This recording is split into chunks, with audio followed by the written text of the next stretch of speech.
사도신경으로 신앙을 배웠습니다. 나는 전능하신 아버지 하나님, 천지의 창조주를 믿습니다.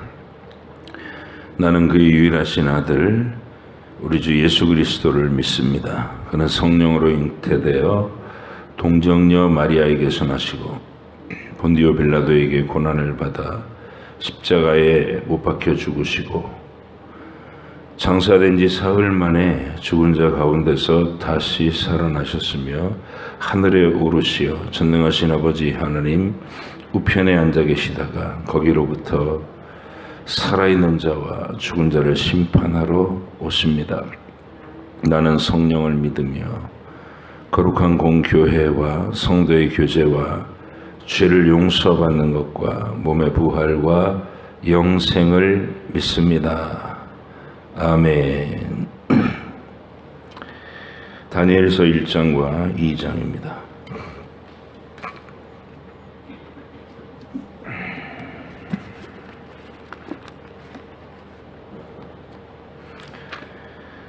다니엘을 통해 주신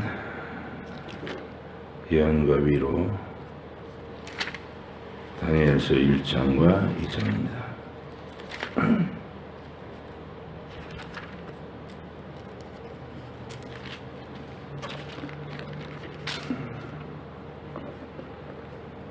함께 읽겠습니다. 유다 왕 여호야김이 다스린 지 3년 되는 해에 바벨론 왕 느부갓네살이 예루살렘에 이르러 성을 에워쌌더니 주께서 유다 왕 여호야김과 하나님의 전 그릇 얼마를 그의 손에 넘기심에 그가 그것을 가지고 신할 땅 자기 신들의 신전에 가져다가 그 신들의 보물 창고에 두었더라. 왕이 환관장 아스부나스에게 말하여 이스라엘 자손 중에서 왕족과 귀족 몇 사람 곧 흠이 없고 용모가 아름다우며 모든 지혜를 통달하며 지식에 통달하며 학문에 익숙하여 왕궁에 설 만한 소년을 데려오게 하였고 그들에게 갈대아 사람의 학문과 언어를 가르치게 하였고 또 왕이 지정하여 그들에게 왕의 음식과 그가 마시는 포도주에서 날마다 쓸 것을 주어 3년을 기르게 하였으니 그 후에 그들은 왕 앞에 서게 될 것이더라. 그들 가운데는 유다 자손 곧 다니엘과 하나냐와 미사엘과 아사랴가 있었더니 환관장이 그들의 이름을 고쳐 다니엘은 벨드사살이라 하고 하나냐는 사드락이라 하고 미사엘은 메삭이라 하고 아사랴는 아벳느고라 하였더라. 다니엘은 뜻을 정하여 왕의 음식과 그가 마시는 포도주로 자기를 더럽히지 아니하리라 하고 자기를 더럽히지 아니하도록 환관장에게 구하니 하나님이 다니엘로 하여금 환관장에게 은혜와 긍휼을 얻게 하신지라. 환관장이 다니엘에게 이르되 내가 내 주 왕을 두려워하노라. 그가 너희 먹을 것과 너희 마실 것을 지정하셨거늘 너희 얼굴이 초췌하여 같은 또래의 소년들만 못한 것을 그가 보게 할 것이 무엇이냐. 그렇게 되면 너희 때문에 내 머리가 왕 앞에서 위태롭게 되리라 하니라. 환관장이 다니엘과 하나냐와 미사엘과 아사랴를 감독하게 한 자에게 다니엘이 말하되 청하오니 당신의 종들을 열흘 동안 시험하여 채식을 주어 먹게 하고 물을 주어 마시게 한 후에 당신 앞에서 우리의 얼굴과 왕의 음식을 먹는 소년들의 얼굴을 비교하여 보아서 당신이 보는 대로 종들에게 행하소서 하며 그가 그들의 말을 따라 열흘 동안 시험하더니 열흘 후에 그들의 얼굴이 더욱 아름답고 살이 더욱 윤택하여 왕의 음식을 먹는 다른 소년들보다 더 좋아 보인지라. 그리하여 감독하는 자가 그들에게 지정된 음식과 마실 포도주를 제하고 채식을 주니라. 하나님이 이 네 소년에게 학문을 주시고 모든 서적을 깨닫게 하시고 지혜를 주셨으니 다니엘은 또 모든 환상과 꿈을 깨달아 알더라. 왕이 말한 대로 그들을 불러들일 기한이 찼으므로 환관장이 그들을 느부갓네살 앞으로 데리고 가니 왕이 그들과 말하여 봄에 무리 중에 다니엘과 하나냐와 미사엘과 아사랴 같은 자가 없으므로 그들을 왕 앞에 서게 하고 왕이 그들에게 모든 일을 묻는 중에 그 지혜와 총명이 온 나라 박수와 술객보다 10배나 나은 줄을 아니라. 다니엘은 고레스 왕 원년까지 있으니라. 느부갓네살이 다스린 지 2년이 되는 해에 느부갓네살이 꿈을 꾸고 그로 말미암아 마음이 번민하여 잠을 이루지 못한지라. 왕이 그 꿈을 자기에게 알려주도록 박수와 술객과 점쟁이와 갈대와 술사를 부르라 말하매 그들이 들어가서 왕의 앞에 선지라. 왕이 그들에게 이르되 내가 꿈을 꾸고 그 꿈을 알고자 하여 마음이 번민하도다 하니 갈대아 술사들이 아람 말로 왕에게 말하되 왕이여 만수무강하옵소서. 왕께서 그 꿈을 종들에게 이르시면 우리가 해석하여 드리겠나이다 하는지라. 왕이 갈대아인들에게 대답하여 이르되 내가 명령을 내렸나니 너희가 만일 꿈과 그 해석을 내게 알게 하지 아니하면 너희 몸을 쪼갤 것이며 너희의 집을 거름더미로 만들 것이요 너희가 만일 꿈과 그 해석을 보이면 너희가 선물과 상과 큰 영광을 내게서 얻으리라. 그런즉 꿈과 그 해석을 내게 보이라 하니 그들이 다시 대답하여 이르되 원하건대 왕은 꿈을 종들에게 이르소서. 그리하시면 우리가 해석하여 드리겠나이다 하니 왕이 대답하여 이르되 내가 분명히 아노라. 너희가 나의 명령이 내렸음을 보았으므로 시간을 지연하려 함이로라. 너희가 만일 이 꿈을 내게 알게 하지 아니하면 너희를 처치할 법이 오늘 하나이니 이는 너희가 거짓말과 망령된 말을 내 앞에서 꾸며 말하여 때가 변하기를 기다리려 함이라. 이제 그 꿈을 내게 알게 하라. 그리하면 너희가 그 해석도 보일 줄을 내가 알리라 하더라. 갈대아인들이 왕 앞에 대답하여 이르되 세상에는 왕의 그 일을 보일 자가 한 사람도 없으므로 어떤 크고 권력 있는 왕이라도 이런 것으로 박수에게나 술객에게나 갈대아인들에게 물은 자가 없었나이다. 왕께서 물으신 것은 어려운 일이라. 육체와 함께 살지 아니하는 신들 외에는 왕 앞에 그것을 보일 자가 없나이다 한지라.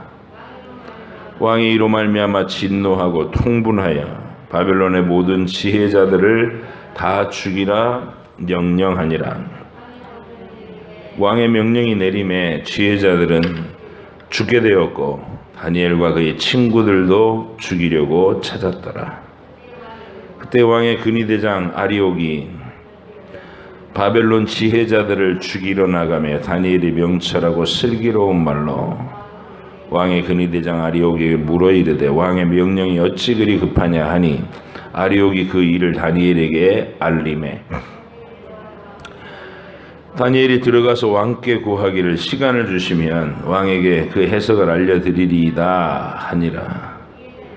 이에 다니엘이 자기 집으로 돌아가서 그 친구 하나냐와 미사엘과 아사랴에게 그 일을 알리고 하늘에 계신 하나님이 이 은밀한 일에 대하여 불쌍히 여기사 다니엘과 친구들이 바벨론의 다른 지혜자들과 함께 죽임을 당하지 않게 하시기를 그들로 하여금 구하게 하니라.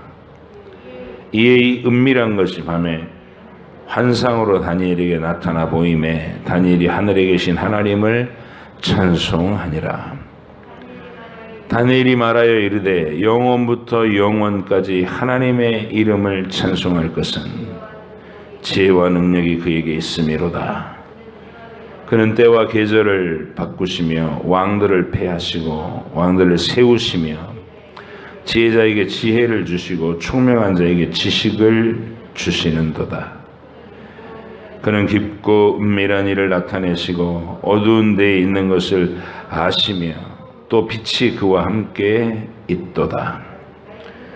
나의 조상들의 엘의 하나님이여, 주께서 이제 내게 지혜와 능력을 주시고 우리가 주께 구한 것을 내게 알게 하셨사오니 내가 주께 감사하고 주를 찬양하나이다. 곧 주께서 왕의 그 일을 내게 보이셨나이다 하니라.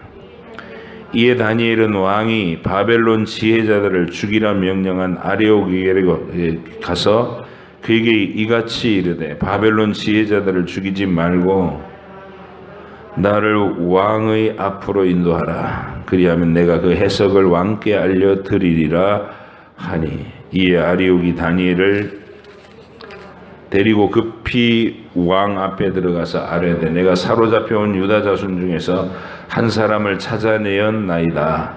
그가 그 해석을 왕께 알려드리리이다 하니라.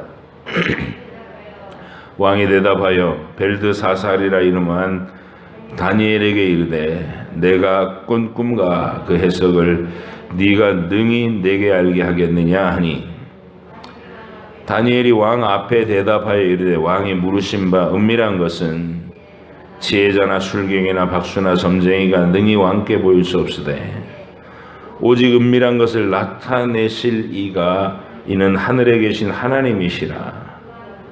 그가 느부갓네살 왕에게 후일에 될 일을 알게 하셨나이다. 왕이 꿈, 곧 왕이 침상에서 머릿속으로 받은 환상은 이러하니이다.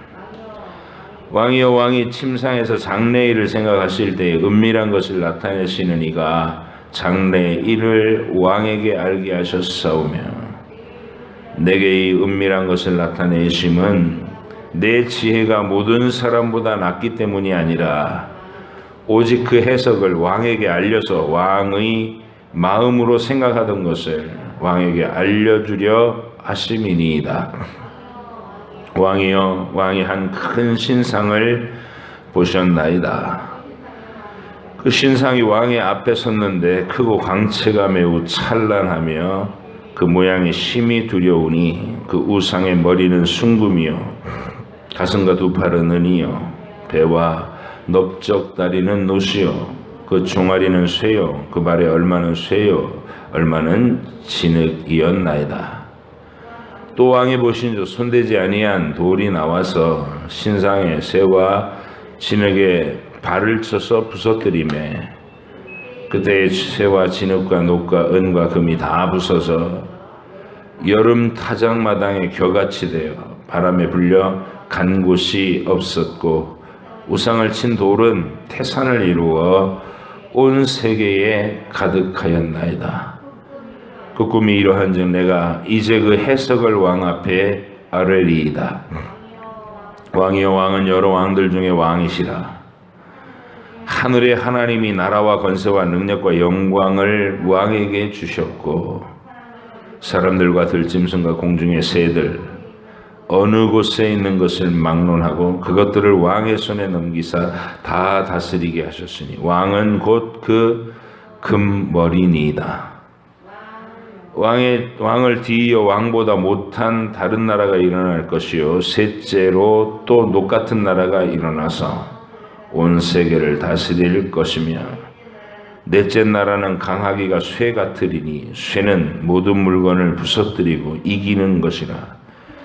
쇠가 모든 것을 부수는 것 같이 그 나라가 뭇 나라를 부서뜨리고 찢을 것이며, 왕께서 그 발과 발가락이 얼마는 토기장이 진흙이요 얼마는 쇠인 것을 보셨은즉 그 나라가 나누일 것이며, 왕께서 쇠와 진흙이 섞인 것을 보셨은즉 그 나라가 쇠 같은 든든함이 있을 것이나 그 발가락이 얼마는 쇠요 얼마는 진흙인지 그 나라가 얼마는 든든하고 얼마는 부서질 만한 것이며, 왕께서 쇠와 진흙이 섞인 것을 보셨은즉 그들이 다른 민족과 서로 섞일 것이나 그들이 피차에 합하지 아니함이 쇠와 진흙이 합하지 않음과 같으리이다. 이 여러 왕들의 시대에 하늘의 하나님이 한 나라를 세우시리니 이것은 영원히 망하지도 아니할 것이요 그 국권이 다른 백성에게로 돌아가지도 아니할 것이요 도리어 이 모든 나라를 쳐서 멸망시키고 영원히 설 것이라. 손대지 아니한 돌이 산에서 나와 새와 녹과 진흙과 은과 금을 부서뜨린 것을 왕께서 보신 것은 크신 하나님이 장래일을 왕께 알게 하신 것이라. 이 꿈은 참되고 이 해석은 확실하니이다 하니 이에 느부갓네살 왕이 엎드려 다니엘에게 절하고 명하여 예물과 향품을 그에게 주게 하니라. 왕이 대답하여 다니엘에게 이르되 너희 하나님은 참으로 모든 신들의 신이요 모든 왕의 주제시로다. 내가 능히 이 은밀한 것을 나타내었으니 네 하나님은 또 은밀한 것을 나타내시는 이시로다. 왕이 이에 다니엘을 높여 귀한 선물을 많이 주며 그를 세워 바벨론 온 지방을 다스리게 하며 또 바벨론 모든 지혜자의 어른을 삼았으며 왕이 또 다니엘의 요구대로 사드락과 메삭과 아벳느고를 세워 바벨론 지방의 일을 다스리게 하였고 다니엘은 왕궁에 있었더라. 아멘. 기도하겠습니다. 하나님 아버지 감사합니다. 하나님의 백성을 이방의 포로로 팔아버리시는 그때에 온 세상은 하나님이 자기 백성을 포기하시고 버리시는 것으로 눈에 비쳤나이다. 그러나 하나님께서는 그 백성을 버리신 적이 없으시고 오히려 뜨겁고 간절한 사랑으로 그들을 위해 영원한 구원의 계획을 발표하시면서 선지자들의 입을 통해 다각도로 예루살렘 현장에서 또 바벨론의 을레강변 포로 수용소에서 그리고 느부갓네살의 궁궐 안에 직접적인 권력의 우산 밑에서 하나님께서 펼치시려는 일을 이렇게 세세하게 나타내시고 또 시행해 주심을 우리가 잊게 됩니다. 하나님께서 함께 주신 이 역사를 읽어갈 때마다 우리 마음속에 늘 담대한 확신이 있게 하시고 때리시는 하나님, 고난으로 우리를 낮추시는 하나님을 원망하고 불평하기보다 내 안에 거룩함고 흠이 없는 모습이 갖추어 나가는 과정이라는 사실을 분명히 믿으면서 하나님의 계획을 신뢰할 줄 아는 저희들이 되게 해 주시옵소서. 오늘도 읽은 이 말씀을 그 의미와 뜻을 잘 새겨 마음에 기억하게 하시고 일상생활 속에서 원리로 우리의 걸음을 지도하는 믿음의 원리로 삼을 수 있도록 성령께서 지혜와 명철을 주시옵소서. 감사드리며 예수님의 이름으로 기도하옵나이다. 아멘.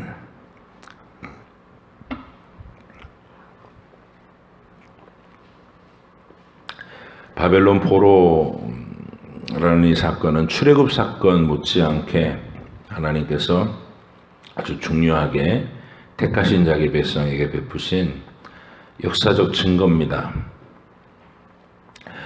보이지 않는 하나님이 우리가 이해하기에는 너무나 크고 웅대한 하나님의 그 원대한 계획을 이 땅에 있는 택하신 인간들에게 밝히 이해시키기 위해서 시청각 도구로 뜨신 채택하신 역사.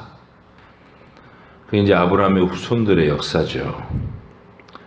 이게 한 나라가 어떻게 계획되고 세워지고 훈련되고 마지막 결과가 어느 지점에 도달하는가 이걸 보여주시는 하나님의 그 크고 위대한 계획.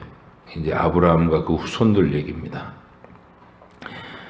계획 단계에서부터 아브라함 한 사람의 인생이 보이는 거죠. 아브라함과 이삭과 야곱. 하나님이 연약한 인생들에게 다가오셔서 그들의 일생을 통해 하나님의 위대한 계획을 이해시키는 그런 인생을 살게 하신 것. 그게 아브라함과 이삭과 야곱의 생애입니다. 아브라함한테는 진리의 핵심을 말씀하셨죠. 내가 너와 너의 후손을 통해서 온 세상 만민을 복되게 한다. 구원의 복을 주려고 한다. 이 계획을 발표하시죠. 그래서 혈혈단신의 아브라함, 우유부단하고 겁쟁이고 아버지의 그늘 아래서 응석바지로 자란 막내 아들 아브라함. 그게 이제 아브라함의 대표적인 특징입니다. 뭐 자기 삶을 자기가 스스로 개척할 힘이 없었어요. 그냥 아버지 이러면서 살고 있었던 거예요. 데라가 허락하지 않으니까 갈대아 우르에서 못 떠나고 있다가 하나님이 그 데라를 다루시죠. 맏아들 하란을 죽이십니다. 그래서 아버지 데라가 주도해서 하란 땅이라고 하는 그 유프라테스 강변으로 이사를 오는 거예요. 우리로 얘기하면 부산 살던 가족이 압록강까지 간 겁니다. 압록강까지. 근데 데라가 거기서 주저앉아 버리죠. 더 이상 못 간다. 붙잡혀 있는 아브라함. 이걸 우리가 보는 거예요. 거기서도 딱 치고 나가서 여기까지 왔는데 아니 여호와 하나님이 우리를 계속 재촉하시는데 여기서 머무시면 안 됩니다. 저는 하나님의 명령을 따르겠습니다. 뭐 이런 멋있는 모습이 있었으면 아브라함이 남자답구나 이랬을 텐데 그는 데라가 죽을 때까지 거기 붙잡혀 있어요. 하나님의 뜻을 이루지 못하고. 근데 그러면서 75세가 된 거예요. 그러니까 데라가 죽던 그 해에 하나님이 재촉하셔서 드디어 가까스로 겨우 하나님의 강권하심으로 아브라함이 가나안 땅에 들어오게 된 겁니다. 우유부단하고 겁쟁이고 책임질 줄 모르고 생각이 많고 그랬던 사람이에요.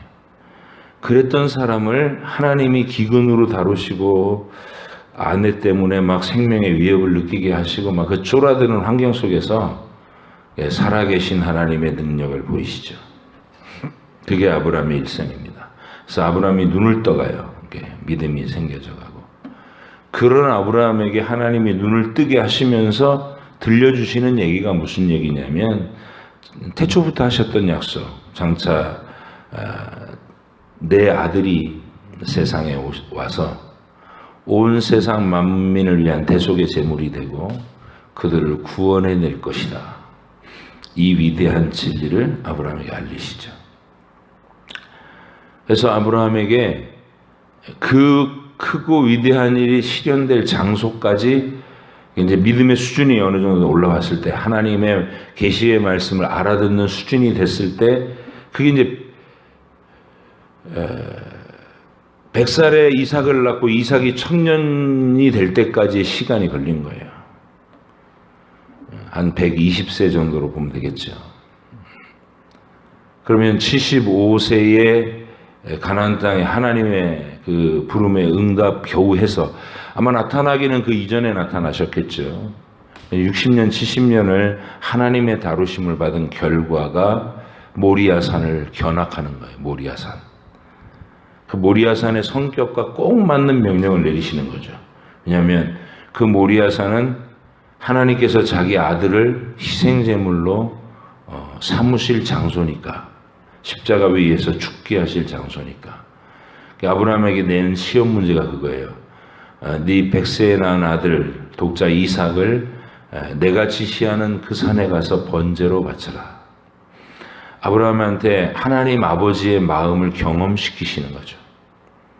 그래서 다른 형태로 하나님께 대한 신뢰가 몇십 년 동안 이제 쌓였으니까 아브라함은 전능하시다는 거 알고 약속을 지키시는 분이라는 거 알고 한 번 선포하신 일을 시건하시는 분이 아니시다니 이삭을 통해서 온 세상 만민 구원을 받는 그 구원의 진리를 이루시겠다고 평소에 계속 말씀하셨으니까 이 이삭을 불태워 바쳐도 다시 살리실 것이다, 이 믿음이 있었던 거예요. 그 믿음 때문에 모리아산에서 막 주저없이 칼을 들어서 이삭을 죽이려 했을 때 하나님께서 대속의 제물이라는 개념에 이삭 대신에 죽을 수 있는 숫양을 주셔서 이 속죄 방식, 대속의 제물, 대신 흘리는 피, 이런 개념을 한꺼번에 그냥 직관적으로 아브라함에게 확 인식시키는 거예요. 이게 진리입니다. 누군가는 복음의 진리를 만나게 하죠. 그리고 아브라함의 그 후손들이 한 거대한 민족을 이뤘을 때 그 민족을 하나님의 섭리로 노예로 학대받게 하셨어요. 그리고 모세를 보내가지고 중보자로 삼아서 이게 전부 하나님이 예수님을 통해 장차하실 일들 미리 예표하신, 경험해보게 하신 민족 드라마가 되게 하셨죠. 그래서 애굽 왕과 이 애굽 신하들을 제압하시고 하나님의 권능을, 애굽의 신들을 다 벌하시고 이 심판을 상징하고 최후의 심판으로 장자를 죽이고 초태생들을 죽이는 그 유월절 이야기가 나오는 거예요. 그때 하나님이 이스라엘 백성 전체에게, 그러니까 아브라함에게 모리아산 그 예수님이 십자가에 달리시 바로 그 장소를 견학시키셨듯이 이스라엘 백성들 전체한테는 예수님의 대속의 방식을 경험시키시는 거예요. 각 가정들마다 죽음이 다 선포되게 하시고, 이제 장자는 죽어야 되는 것으로 결정이 나 있는 그 밤에 어린 양의 피를 대문에 발라라. 이 어린 양의 피. 그래서 그 피를 보는 죽음의 천사가, 죽음의 사명을 맡았던 천사가 그 피를 보고 증거로 삼아 그 집은 지나가는 거예요. 간과해주고 지나쳐 주시네. 죽어야 될 집인데 피의 언약을 의지하는 믿음이 있어서 면제받고 지나가 주는 거야. 이 뚜렷한 복음의 원리가 출애굽 사건으로 이미 보여지신 거예요. 그리고 천년의 역사를 하나님이 그들의 우상 숭배와 죄와 막 뒤섞여 있는 혼합주의와 하나님의 백성이 되었으면서도 전혀 하나님의 백성답지 못한 그 너절한 현실을 직시하게 하는 거예요. 그 천년의 역사를 생각해 볼 때 죄라는 것이 얼마나 끈덕지게 우리에게 붙어서 택하심을 받고 그렇게 크고 위대한 구원의 증거들을 눈으로 목격하고 나라를 세우고 또 각 시대마다 지도자들을 계속 일으켜 있어서 하나님의 은혜를 베푸셨지만 멈추지를 못하는 거예요. 우리 속에 있는 죄성의 그 누추함과 사악함과 끈덕짐과 포악함을 해결하지 못하는 거예요. 그게 우리의 모습입니다. 그걸 이제 이스라엘 역사로 얘기하면 구원의 유월절을 경험하고, 그리고 천년의 역사 동안 하나님이 시간을 주시는데 자기 힘으로 안 돼요. 계속 죄성 가운데 포악해질 뿐이에요. 그때 하나님이 바벨론 왕을 일으키셔가지고 그들을 이방의 노예로 끌고 가시면, 노예로 끌려가게 하시면서 예언자들을 집중적으로 일으키신 거예요. 이것도 한 시대에만 우르륵 일으키신 게 아니라 한 200년 전에, 100년, 200년 전에 이사야 그룹이 있어요. 이사야, 호세아, 미가, 아모스, 이런 사람들이 쫙 배치가 돼가지고 장차 일어날 일, 앞으로 100년, 200년 사이에 벌어질 바벨론의 침략과 페르시아의 회복, 이런 얘기를 예언이 다 되게 하셨어요. 그러니까 미리 판을 깔아놓으신 거예요. 지식의 판을. 장차 이렇게 될 것이다라고. 그리고 난 다음에 이제 실제로 그 일이 눈앞에 현실이 되는 시대, 예레미야와 에스겔과 다니엘과 하박국이 있는 거예요. 그래서 막 진행되고 있는 그 비참한 일의 의미, 왜 이런 일이 일어나는가. 이전 선지자들이 예언했던 그 일이 성취되는 것이고, 앞으로 이 일은 너희가 망해서 없어지는 게 아니라 회복해서 돌아오는 이야기가 될 것이고, 그 돌아오는 이야기는 태초부터 약속했던 구원자가 임해갖고 진짜 왕이 돼서 이제 영원한 새하늘과 새 땅으로 이어지는 이야기다. 이렇게 펼쳐가는 거예요. 우리는 그 얘기를 지금 다니엘을 통해서 또 만나고 있는, 다니엘서를 통해서. 그래서 하나님이 펼쳐가시는 이 크고 위대한 드라마, 그 얘기는 우리에게 있어서 여러분 자녀들에게 성경을 읽으실 때에 이 얘기에 대해서 태어날 때부터 관심이 없는 자가 태어나는 거예요. 마음에 하나님 생각하기를 싫어하는 존재로 내 자녀가 태어난다고. 천사같이 이쁜 게 아니라 하나님을 대적하는 종자로 태어난 거예요. 어린 아이들은. 그래서 그 아이들에게 부지런히 성경을 읽게 하실 때 여러분 마음속에 확신이 있어야 돼요. 이 성경책은 어려운 책이 아니에요. 왜? 처음부터 끝까지 계속 같은 얘기를 반복하는 책이기 때문에. 그 단순한 얘기, 하나님이 너희를 창조했다, 너희가 배반했다, 하나님이 그걸로 끝내지 않고 너희를 위해서 희생제물을 아들로 희생제물 삼고 너희를 건져내시려고 한다. 그리고 영원히 죄가 없고 완전한 세상으로 너희를 데려가실 것이다. 이 얘기가 전부예요. 이게 어려워요? 유치원생들도 알 수 있는 단순한 구조예요. 근데 이 얘기를 역사 속에서 계속 인물들을 통해서 풀고 사건을 통해서 계시해 주시고 역사를 전체를 통해서 통으로 설명하시고 부분마다 자세히 설명, 이러느라고 복잡하게 보일 뿐이에요.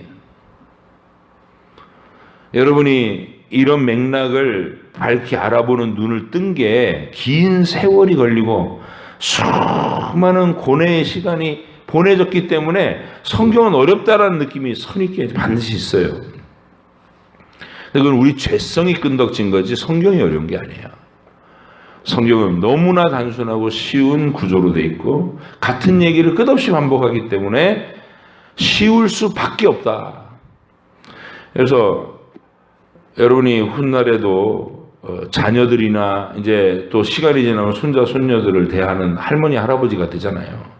엄마 아빠였다가. 근데 자녀들을 대해서나 손자 손녀들을 대해서나 세상 사람들을 대해서나 이 확신이 있어야 되는 거예요. 성경은 일단 무조건 읽히면 된다. 무조건 읽히면 된다. 알든지 모르든지. 누가 처음부터 알아요? 성령께서 이끄셔요. 그 한 사람이 하나님의 이 크고 위대한 일의 맥락을 그 큰 틀 속에서 온전히 이야기되는 날은 그 영혼이 하나님하고 압도당하게 되죠. 그러니까 그 눈이 열릴 때까지는 부모의 권위로, 그리고 할머니 할아버지의 따뜻한 어떤 사랑의 이 안내로 성경을 무조건 읽게 만드는 거예요. 읽게, 부지런히 읽게. 그래서 이 크고 단순한 맥락과 내용이 여러분에게 이렇게 탑재가 되고 그러면 이제 자유자재로 떠오릅니다. 왜냐하면 목록은 다 알고 계시고 선지자들이 누가 있는지 다 알고 있는데 그 선지자들이 어느 시대에 이렇게 배치가 되는가 그것만 이제 착착착 보이면 돼요. 그래서 그런 내용이 여러분 속에서 생겨나도록 성경은 단순하다, 쉽다, 그리고 은혜롭다. 왜? 하나님의 우리를 향한 뜨거운 사랑의 계획이 확고하게 세워졌고 시행되고 끊임없이 설명되기 때문이다. 그 성경을 읽어야 돼요. 오늘 다니엘은 유다 왕 여호야김이 다스린 지 3년째 되는 일에 해에 일어난 일이다. 이렇게 기록하고 있어요. 유다 왕 여호야김 3년째. 얼마나 우리가 쉬워요. 여호야김은 여호아하스 둘째 왕자가 왕으로 세워졌다가 바로한테 패해지고 그 다음에 바로가 꼭두각시로 세워놓은 왕이 여호야김이잖아요. 예레미야의 두루마리를 칼로 썰어서 난로에다 태워버리던 악한 왕. 그 나라가 막 망해가는 과정에서도 지 여름별장 겨울 궁전을 지면서 사치와 향락을 일삼던 자. 그게 여호야김이에요. 그래서 하나님이 요시야 시대에 계속 예고로 경고하시던 내용들. 너희가 회개치 않으면 온전한 회개를 하지 아니하면 내가 너희를 이방에 팔아버릴 것이다. 이 얘기가 이제 1차 바벨론 침공으로 성취됐을 때, 그게 여호야김 3년째 다니엘이 포로로 끌려왔던 그 사건입니다. 그때는 이 일만 있었던 거예요. 경고만. 귀족의 자녀들 몇 사람 끌고 가서, 그리고 성전에 있는 기명들 이런 거, 금, 은 그릇들을 뺏어가는 것으로 경고. 너희가 내 말 안 들으면 가만두지 않을 거야. 이러면서 경고하고 간 거예요. 그게 여호야김 3년에 일어난 이 다니엘이 바벨론으로 끌려간 그 1차 포로 사건이다. 이게 BC 605년에 있었던 겁니다. 이제 가서 이 이야기의 구성은 우리가 너무나 잘 알아요. 왜냐하면 다니엘서 자체가 매력 있는 이 스토리를 갖고 있기 때문에.